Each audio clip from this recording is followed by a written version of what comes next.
Hi, I'm JJ. Welcome or welcome back. This is more of a discussion or I guess a response video. Alison over at Alison Talks Books was talking about Ryan Holiday's 26 rules for reading. And I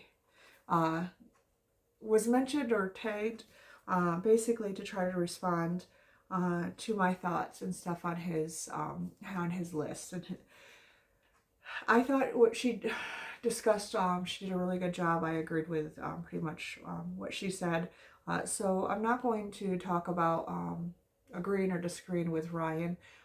More so, I'm going to answer his reading rules in the way whether or not I follow them and kind of what I do. And so Ryan Holiday, I actually am a very big fan of his. I've read several of his books. I really do enjoy his take on Stoicism. So he has 4 cardinal Stoic ideals, essentially. And he made like a book series out of them. I still need to read the one about wisdom, but he does have for justice, courage, and discipline. And then he also wrote a few other books that I've read. Stillness is the Key, The Obstacle is the Way, and Ego is the Enemy. And so he takes these Stoic philosophies, he makes them manageable. It does seem more like self-improvement based. But what I enjoy about his writing is that he takes and does people's, he reads a lot. So he has basically a mini biography of different people that encompass whatever topic he's trying to reiterate. And so I do enjoy his books, but when I took a look at his list of basically the rules to reading, first of all, it's a very privileged based. So he does have means. He owns a bookstore, so he's going to be making assertions for more physical books because he wants to sell them. So I feel like it's not very accessible for people who can't consume books visually. So his list doesn't really equate or accommodate for that. And also, it's kind of repetitive. I feel like he was trying to be gimmicky and do 26 for 2026 when they could have been distilled in maybe like 10 or 15. But that being said, like I said, I still am a fan of his, and I appreciate Alison for thinking of me on this. I did just want to say I do actually also follow his. He has an email list where he'll monthly email you his monthly reading list and recommendations. And I have read several of those recommendations and found some pretty great books from him. A couple that I read recently that I really enjoyed for nonfiction were Tunnel 29, about the escape from underneath the Berlin Wall. Wicked River, which is about life on and around the Mississippi River. A really great historical book. And then How the Word is Passed, basically coming to terms with racism, slavery, and segregation in the United States and around the world, and how remembering is important, and how we choose to remember and share that memory, share that knowledge, to not let it repeat again, but also to give voice to those who had none back then, and rather than erasing what had happened to them, acknowledging what happened to them, and how some different monuments and stuff, and especially in the United States, how some places are doing that, and then some places are still trying to rewrite history and whitewash history. So those were 3 really good books recommended by him.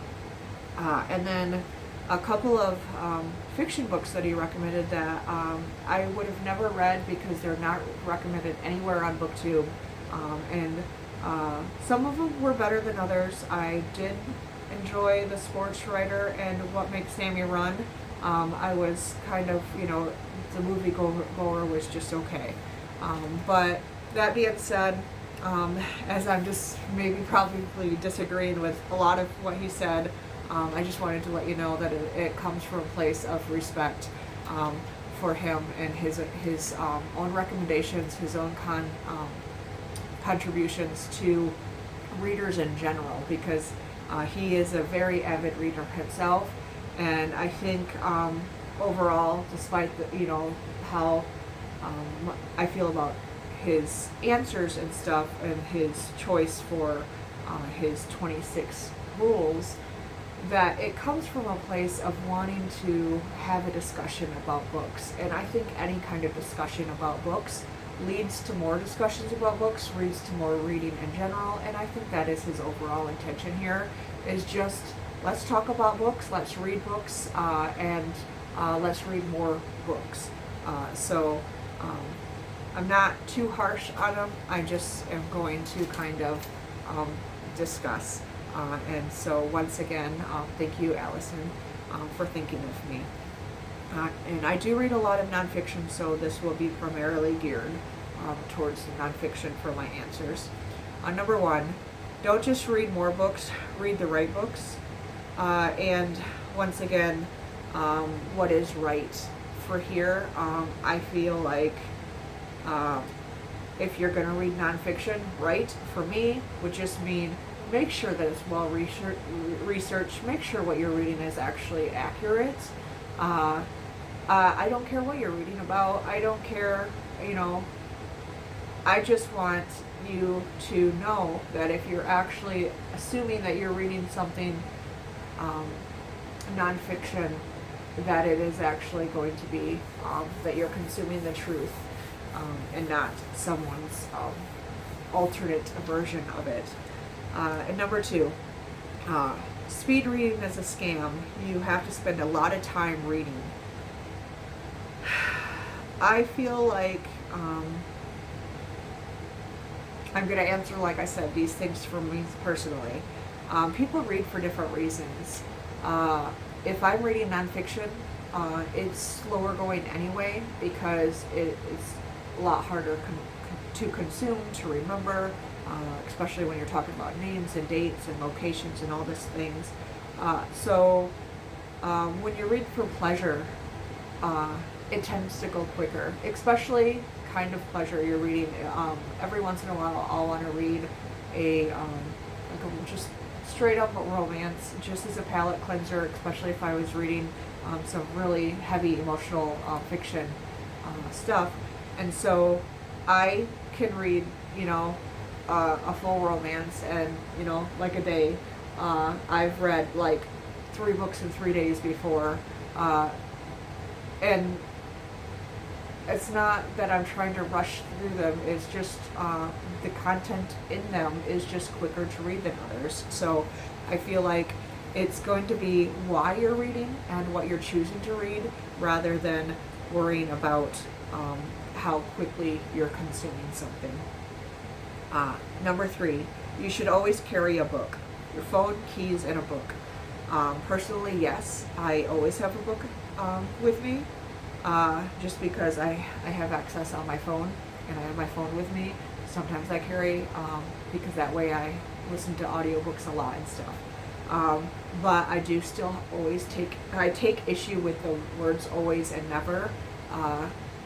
There should not be an always and a never anything, especially when you're giving somebody rules for reading. If you're in a slump, you're in a slump. If you don't have the time, you don't have the time. If you don't have the mind space because something emotionally heavy just happened, or you just read about something and you just need to process it, you don't have to always be doing anything.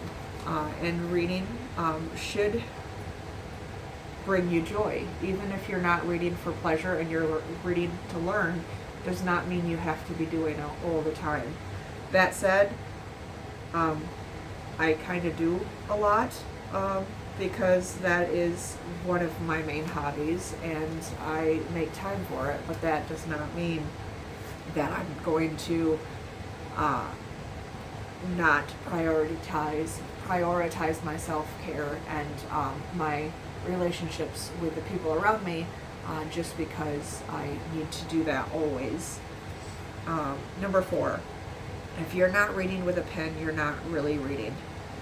This is what I meant about how a lot of his stuff is redundant. Speed reading, you need to spend a lot of time reading. Number 2 is basically what he's saying for number 4 and several other along the way, is if you're spending time wanting to research like he does for writing books, yes, you read with a pen, yes, you take your time. If that's not why you're reading, then who cares whether or not you're highlighting it and taking all kinds of things away from it. If you're reading it for an escape, then read it for an escape. Number 5, mark your books, fold pages, beat them up. This is once again a preference. I used to need things to be pristine, and then there was a few times where I knew that I was reading something that really meant something to me and that I would want to go back to, and I needed to remember it. And so, yeah, I started marking up my books or folding pages or taking notes or starting a reading journal. But that does not mean that you have to do that with every book, and it does not mean that you have to do it at all if that is not what you want to do when you read. If you're reading for whatever reason, that is your preference, and I have nothing to say for that. Number 6, forget the news. The very best way to understand what's happening in the world is by reading books, and usually really old books. And yes, I have no notes on this. I absolutely agree. Number 7, don't just read books, reread books. I feel like this is not a requirement, but I do read books, reread books that I enjoy. I think the reason people have libraries is the intention of, you just bought your favorite book because you want to own it, with the intention of one day rereading it. It doesn't mean that you're going to get to it, but if you want to reread it, go ahead. I know people who reread the same book every, whether it's every winter or, like on an anniversary of something, they'll be reading the same book. And I actually find comfort in that. And once I find a book that I want to reread every year, I would absolutely do that. But there are just a few that when I know that I want to pick me up, I know that I just want something that I know is going to make me feel good, I'll go back and I'll read a favorite. Number 8, don't be a book snob. Read bestsellers. Read what you like. Don't be put off by it because it's popular. Don't try to be one of those people who hate something just because everybody else likes it, contrary for no reason other than being contrary. But also don't judge what other people read. If you don't want to read that bestseller, then, if it's not for you, don't read it, but don't judge other people for what they're reading. If they're reading romance, if they're reading romantasy, if they're reading comic books, they're still above the national average because they are reading, and I am more than okay with that. I read them all as well. Number 9, never read without taking notes. Once again, same as question number 2 and number 4. You read the way that you need to read and for the reason that you're reading. Number 10, if a book sucks, stop reading it. Yes, who has time for hate reading a book or reading a book that makes them feel miserable or that they're not retaining? There's a lot of times that I will, not just because it sucks, but if I'm not in the right headspace for something, or like for whatever reason, I'm just not retaining it. Like if I'm reading the same sentence over and over, put it aside, pause, whether you have to just pick up another book or do something completely different than reading, stop. And then if you feel the need ever to go back to it and try it again, go ahead. But don't force yourself to finish reading a book that you know, just because you're a completionist. If it makes you miserable, why make yourself miserable? Number 11, the rule for quitting a book is 100 pages minus your age. I guess that's very similar to my answer for the first one. It could be a good rule of thumb, you know, as you're finding the things you like and the things that you don't like. If you don't know your tastes yet and you need to branch out and explore, give yourself that time. Give yourself that extra, few pages or whatever. But if you know from page 1 that it is not you, it's no shame in just in knowing yourself. But don't be too quick to judge. I read the 5th season before, and it took me 3 or 4 attempts to get through the prologue. I just could not. I didn't register with it. I didn't like it. I wasn't in the headspace. I don't know what it was, but 4 attempts. Finally, I had it with me on vacation. I read the other books that I had with me. I had nothing else. I only had that left. So finally, I read it.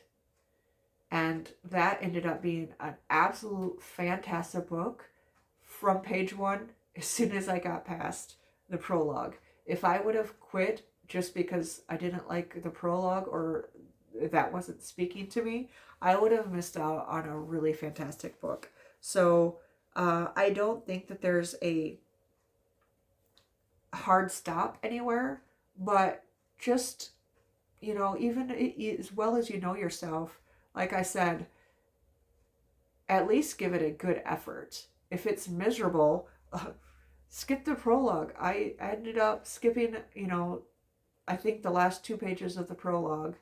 Didn't feel like I missed out anything. It was that or miss out on a fantastic book completely, and I have no regrets there. So I guess you do you. Number 12, good writers and good books are not hard to read. I don't know what he means by hard to read. Does he mean accessible? If you're reading nonfiction and you're new to nonfiction, sometimes you do need more accessible books, and sometimes that takes you a while to figure out what kind of books are for you, because some have a lot of information. Some are really great books for researchers or for historians, but they're really dry for just an everyday person who just wants to read about a topic. So just because it's a great book or a great writer, it does not necessarily mean that every time it's going to, jive with you. And so I guess that's going to take, once again, learning yourself and learning what you can tolerate. Maybe if you're physically reading it and it's too dry or it's hard for you, try audiobook, at least to try to get into it and see if that helps. There are different options. Number 13, Ask people you admire for book recommendations. 100% yes on this one. Not just people you admire. Ask everyone. That's one of my main questions when I meet people, especially when I find out that they're readers. But also I've gotten to meet a couple authors that I enjoy, and my first question to them also is, um, what is a book that basically changed the way you see the world, and what is the book that you most recommend people? And I have gotten some really great responses to that one.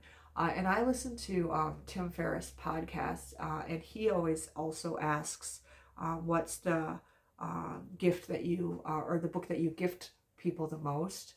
And then and stuff like that. Like, so he'll actually ask people every time he has somebody on his show uh, different book recommendation questions, and I feel like that's just a great way to get things that you would have never read otherwise.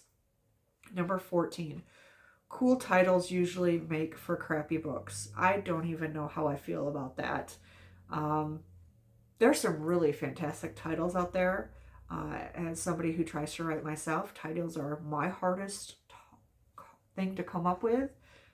So I do want to read books if they have good titles, but I still need to know if the summary is something that actually even sounds like something I would read. I'm not just going to pull it out by the title alone. Number 15, look for wisdom, not just memorize facts. I feel like that's common for anything. You when I don't like listening to reviews at either when people are just talking about this happened and then this happened and then this happened. I want to know what you feel about having read that book, what it elicits in you, what connections you make, what parallels you can make to other books that reminded you of that, other events that reminded you of that. What rabbit hole can that book bring you down next? That is what I feel like this is referencing is, do you just read to consume, or do you let it consume you? And I feel like that's where the wisdom comes from, is when you're being pulled wholeheartedly into whatever book you're reading, and it makes you want to explore all angles of it. Whether you're going to want to read more of that author, more of that situation, that country, that like anything that you want to take out of it. If I read a book and it references an author or a book that I haven't heard of, I'm gonna stop reading, and I am actually looking up that book, because if they reference it for a reason. And is that going to give me more insight into the book that I'm currently reading? Are there parallels that I need to understand and learn about? I consume wholly, and I feel like that's not just with nonfiction. It's definitely with my fiction as well. So number 16, ask yourself, what do I plan to do with this information? Once again, it depends on what you're reading and why you're reading it. Are you reading it just to escape? Are you reading it for fun? Are you reading it for a book club and it wasn't even your choice, but you got to read it so you can talk about it? You don't necessarily need to have a plan for everything. But I do find that a lot of times when I'm reading something, it reminds me, oh, this reminds me I had that other book that I wanted to read that's on my TBR. I better get to that type of thing. It doesn't have to be like this formal plan. Just maybe it inspires you for something more. And I think the best books do that. They inspire something out of you, some feeling. Number 17. In every book you read, try to find your next one in the footnotes. I have done this with some nonfiction. I've actually done this with fiction as well. Like I said, if they reference something that I wasn't aware of, whether it's a song, a artist, a painting, a book, if they reference something I'm not familiar with, I am Googling that and I am going to learn. And I might find something else to read, but that does not mean it's my plan every time going in. Number 18. When you find an author you love, read all of their books.